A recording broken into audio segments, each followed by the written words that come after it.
Hello, मैं वलसाड थी गुल्लू sir, जीए मुल्ला, star tuition classes,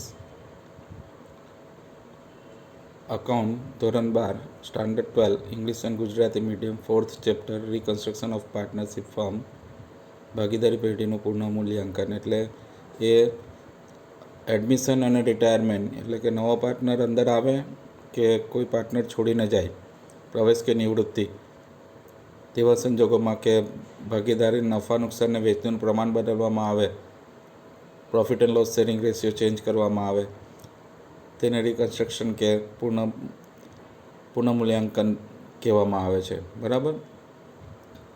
એમાં ખાસ કરીને તમને સેક્રિફાઈસ રેશિયો એટલે ઓલ માઇનસ ન્યૂ ને gain ratio new minus old, ત્યાગનું પ્રમાણ અને લાભનું પ્રમાણ એ સૂત્ર પૂછાય છે, અથવા તો એ સૂત્રને લગતો દાખલો પૂછાય છે, કાં તો ત્યાગનો, કાં તો લાભનો, સેક્રિફાઈસ કાં તો ગેઇનનો.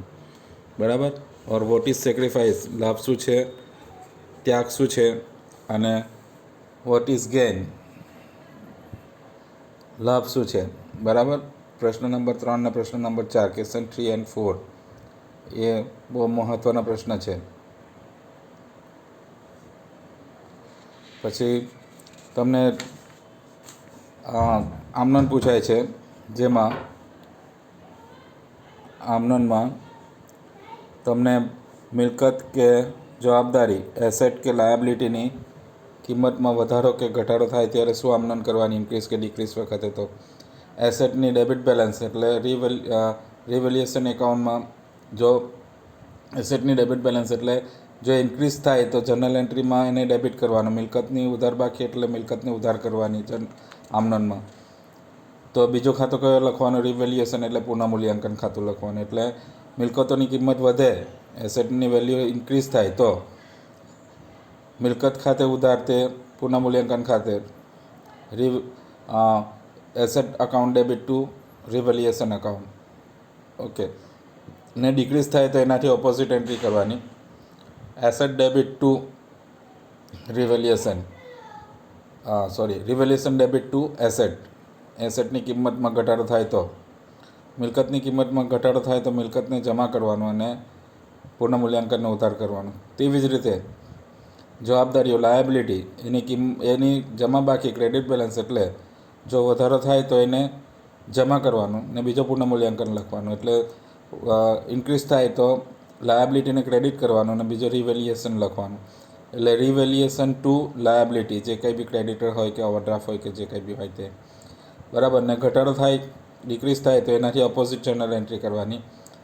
જે લાયબિલિટી છે તેને ડેબિટ કરવાનું, ઉધાર કરવાનું લેવાને, ને જમા કરવાનું પુનઃમૂલ્યાંકન રિવેલ્યુએશનને ક્રેડિટ કરવાનું.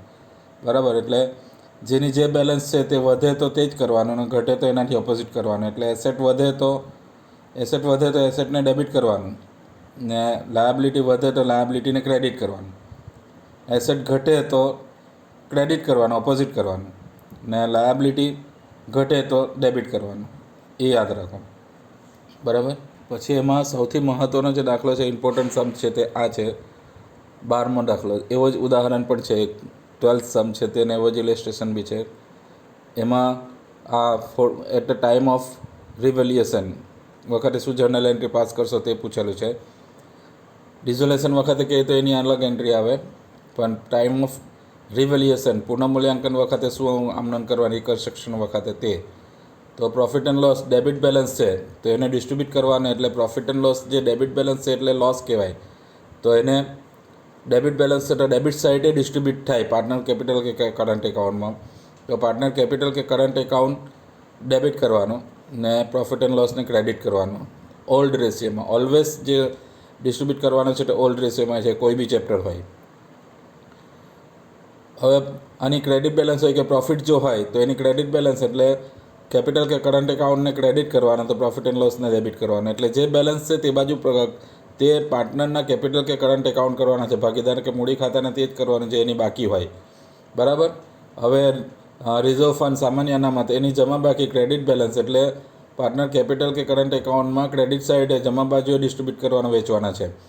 એટલે રિવેલ્યુએશન એકાઉન્ટ જે છે તે ક્રેડિટ છે એટલે પાર્ટનર્સ કેપિટલ અકાઉન્ટ જે છે તે ક્રેડિટ કરવાનું ને રિઝર્વ ફંડને ડેબિટ કરવાનું.